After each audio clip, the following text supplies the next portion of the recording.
Hi. I just about an hour ago finished watching the In the Heights movie, and I wanted to share a few thoughts about it. Here was my experience with the movie. Um, I saw the musical on Broadway 13 years ago. All original Broadway cast except Lin Manuel Miranda. He was out. His understudy was in that day, and for the past 13 years, I have listened to the cast recording. I don't know how many times, and I know the words pretty well. Not all of them, but pretty well. So as I was watching the movie, I was also in my head just following along. Sometimes I was a step ahead. And so when things inevitably changed, because things do change between stage musicals and movies, especially when there's a 13-year gap between productions, uh, it bothered me because it wasn't what I was leading up to. We were both leading up to the same thing, but then it wasn't the same thing. And so I knew going in that this would be a thing. It's usually a thing with me and movies based on musicals that I've seen. To give an example, Sweeney Todd. When I first saw Sweeney Todd, same thing. Every change bothered me to the point where I kind of wished it was a different movie. And over the years, watching it over and over again, giving it more and more chances, I have come to really appreciate it. And I've done this with other movie musicals as well. So, from practice, I was able to, by the end of In the Heights, recognize, oh, they had to make a different movie than it was musical. Same basic premise, same basic plot, same songs for the most part.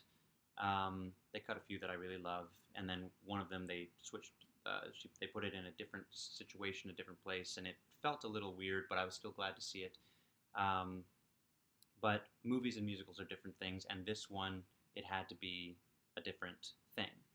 Originally, the movie version of In the Heights was going to come out in 2011, and that probably would have been a lot closer to the 2008 Broadway musical. But in the intervening time, in the 10 years since just then, the world has changed in a big way, and they wanted to do different things, say different things. They didn't want to just do what they had already done. They wanted to. This was their shot to get this story out to the more people than would ever see it on Broadway, and so they had new things that they wanted to say that were important, and they wanted to get them in. That meant sacrificing some things like an entire character uh, who sings one of the best songs, another one of the great songs, and so on and so forth. And so by the end of the movie, I was able to recognize this, but it was a rough road getting there just because of all that I brought to it and the fact that I was a step ahead of it in many cases just out of excitement. It was like, oh, they're singing the song. I'm gonna have the song going in my head. Wait, the song is different. Um, and ultimately, I found the movie to be moving, beautiful, and in part because of the length, but also just in part because of the use of visuals, pretty epic. Um, and also, it dealt with heavier things, and this was part of the what I was talking about. The movie had to change because the world has changed. They put in some heavier things that were not dealt with or were dealt with in a lighter way in the stage musical, and at times that kind of set the dialogue scenes at odds with the musical numbers, which were for the most part upbeat and flashy, but it all ultimately works, um, and works in large part, as often is the case, because at least with me watching things, because of the performers, and uh, too many to name just exciting people that I knew from other things that show up here, even with just a few lines, but it's exciting to see them. Too many to name, but especially because I just for the first time in my life watched the series The West Wing, and so seeing Jimmy Smits as Kevin Rosario, the father of Nina, he was particularly exciting for me to see, just again because The West Wing is so fresh in my memory. Um, Another thing about the cast is that, and this is something that happens with movie musicals as opposed to stage musicals. On stage musicals, if there's a kid character, is typically played by a guy or an actor in their 20s, someone fresh out of college at the very youngest, or maybe plucked out of college for the production. But in movies, you can actually cast a kid, and it's encouraged to cast a kid because it's going to be a lot closer in on the kid's face, and it'll be more evident that it's not a kid if it's not a kid. And so having a kid in the role of Sonny, um, I'm just looking to make sure I get the name, Gregory Diaz the Fourth. That just worked really well. And then there were a couple of kids who were younger versions of characters, or the kid of uh, the main character, Usnavi. And having kids in musicals just in general is helpful because kids bring a musical theater energy. Adults, for the most part, some of them have it, most of them can approximate it. That's what acting and performing is. But kids just, it's natural, the kind of energy that's needed for musical theater.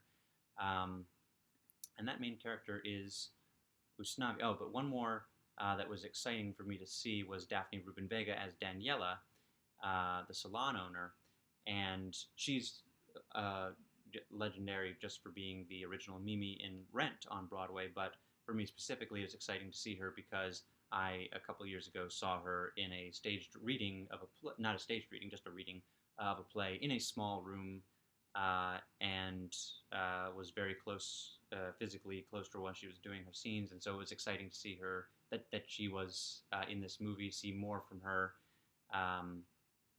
and so there was that aspect to it. Lin Manuel Miranda is in it. He plays the piragua vendor.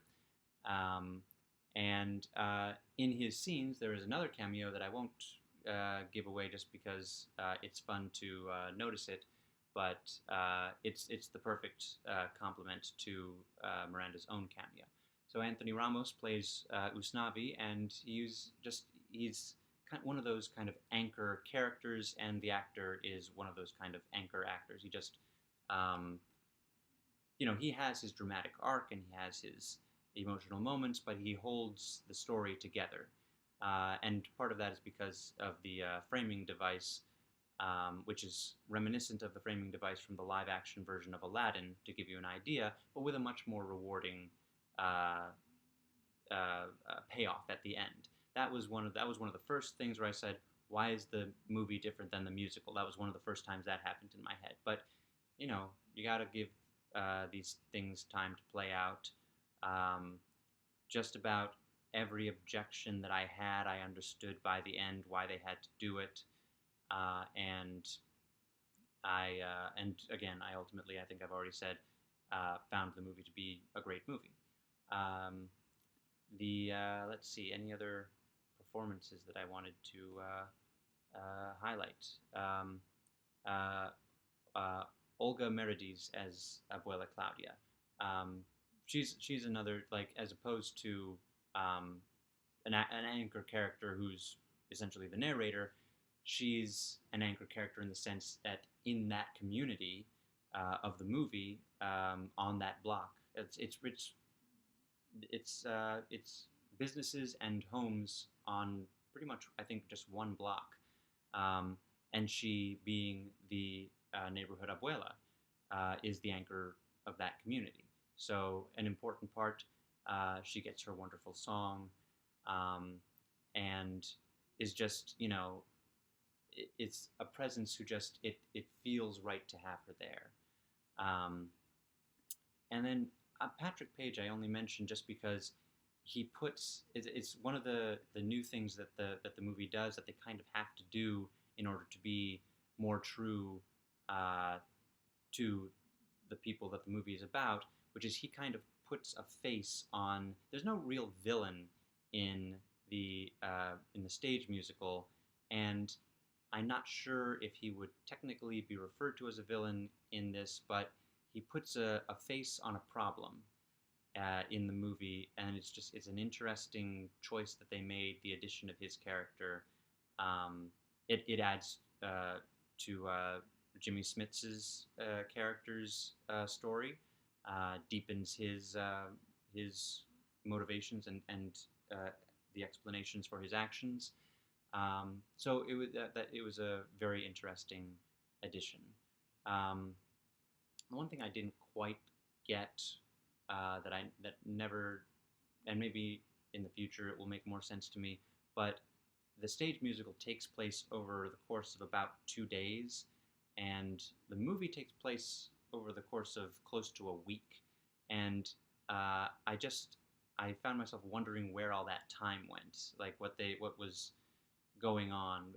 Movies always show you only the important parts that add up to the story, but when the musical was so tight like that, and it made so much sense to go from event to event to event to event to event, going from event to event to event to event to event in the movie, but knowing there was a lot of time not accounted for, it was the only change that still feels strange. But ultimately, not a huge problem, and maybe again a few more viewings will make more sense to me. But overall, this was the movie that I've been starting to make these movie reaction videos based on the movies, mostly on HBO Max. And when HBO Max announced that it would be doing the Warner Brothers big releases on simultaneously streaming and in theaters, this, not Godzilla vs. Kong, not Mortal Kombat, not Matrix 4 or Space Jam 2 or any of those, this was the one I was most excited to see. Because again, I brought so much trepidation. Will it be the musical that I loved? Will it be something better? Will it be something worse? This was, I don't know if excited is the word, but I had the most feelings about and of anticipation for this movie, and so finally got it, and I loved it. So check it out.